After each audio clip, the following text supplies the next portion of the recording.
চিন্তনের আজকের নিবেদন আসাম পাহাড়ের বিদ্রোহ।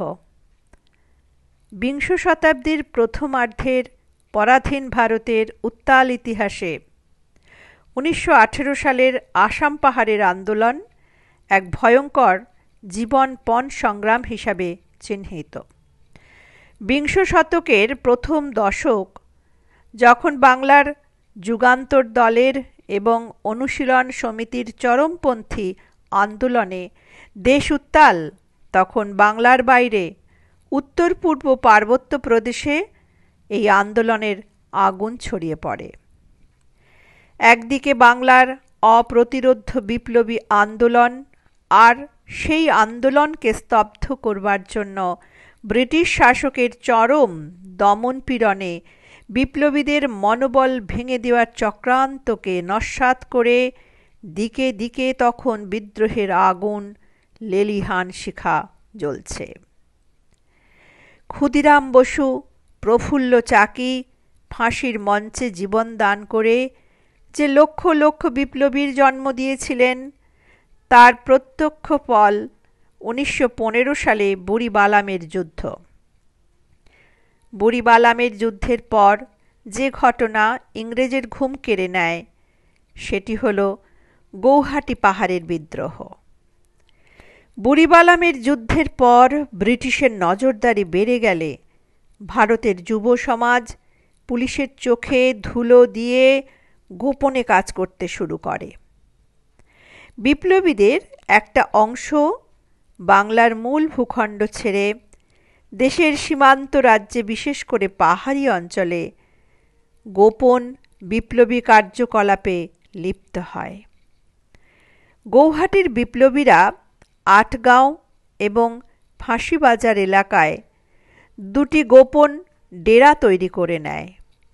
আটগাঁও ডেরায় থাকতেন নলিনীকান্ত ঘোষ, প্রবোধ দাশগুপ্ত, মনীন্দ্র রায়ের মতো অনুশীলন সমিতির গুরুত্বপূর্ণ সদস্যরা, আর যুগান্তর দলের অমরেন্দ্র চট্টোপাধ্যায়ের মতো বিশিষ্ট নেতৃত্বরা থাকতেন ফাঁসিবাজার ডেরায়।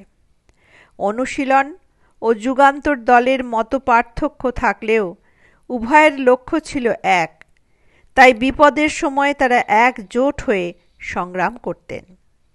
ছদ্মনাম, ছদ্মবেশ ধারণ করেই তারা ব্রিটিশের সঙ্গে লড়াই চালিয়েছেন।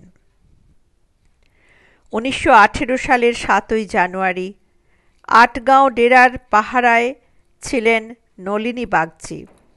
রাত 2:30 নাগাদ ব্রিটিশের সশস্ত্র বাহিনী ডেরা আক্রমণ করলে নলিনীকান্ত প্রথম গুলি ছোড়েন।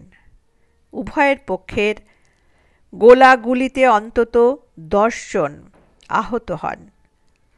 প্রথমে ইংরেজ পুলিশ পালিয়ে গিয়ে আবার ফিরে আসবে, এই আন্দাজ করে নলিনীকান্ত নিজের সঙ্গীদের পালিয়ে যেতে নির্দেশ দিয়ে একাই লড়াই চালিয়ে যান।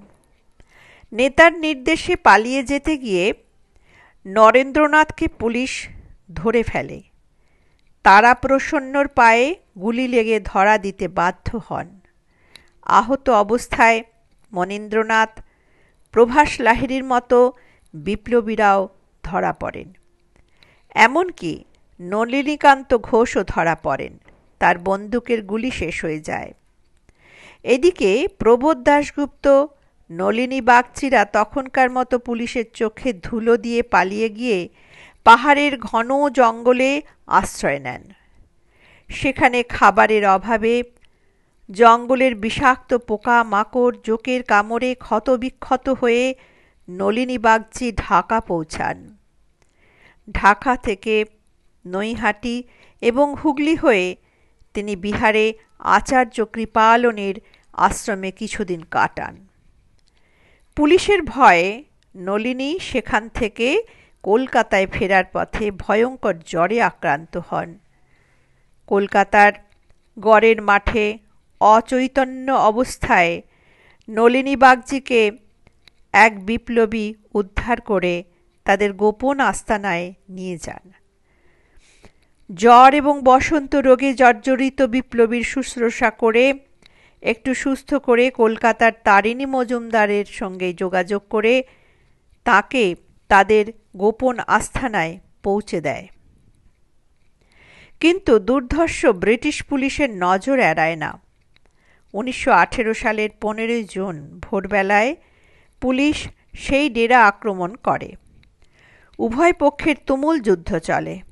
পুলিশের গুলিতে অনেকের সঙ্গে গুরুতর জখম অবস্থায় নলিনীকে পুলিশ হাসপাতালে ভর্তি করে। নলিনী বাগচির পরিচয় কার্যকলাপ জানার জন্য পুলিশ তার মৃত্যুকালীন জবানবন্দি নেওয়ার শত চেষ্টা করলেও জবাবে, বিরক্ত করবেন না আমাকে, শান্তিতে মরতে দিন, এই একটাই কথা বলে 16 জুন নলিনী বাগচি দেশ মাতার জন্য নিজের জীবন দান করেন। ভারতের সশস্ত্র সংগ্রামের শিশুপাঠ্য কাহিনীর ইতিহাসে আসাম পাহাড়ের বিদ্রোহ তথা নলিনী বাগচি প্রবোধ দাশগুপ্তের নাম উল্লেখিত না থাকলেও আপামর ভারতবাসীর মনে বিপ্লবী আন্দোলনের মরণপণ সংগ্রামে এই ইতিহাস উজ্জ্বল হয়ে আছে। বিংশ শতাব্দীর বিপ্লবী আন্দোলনে অনুশীলন সমিতি যুগান্তর দলের কার্যকলাপের অঙ্গ হিসাবে আসাম পাহাড়ের বিদ্রোহ নিছক স্বাধীনতা আন্দোলন নয়, দুর্গম পাহাড়ের প্রত্যন্ত প্রদেশের ভারত সন্তানদের সশস্ত্র সংগ্রাম হিসাবে সম্মানের সঙ্গে চিহ্নিত।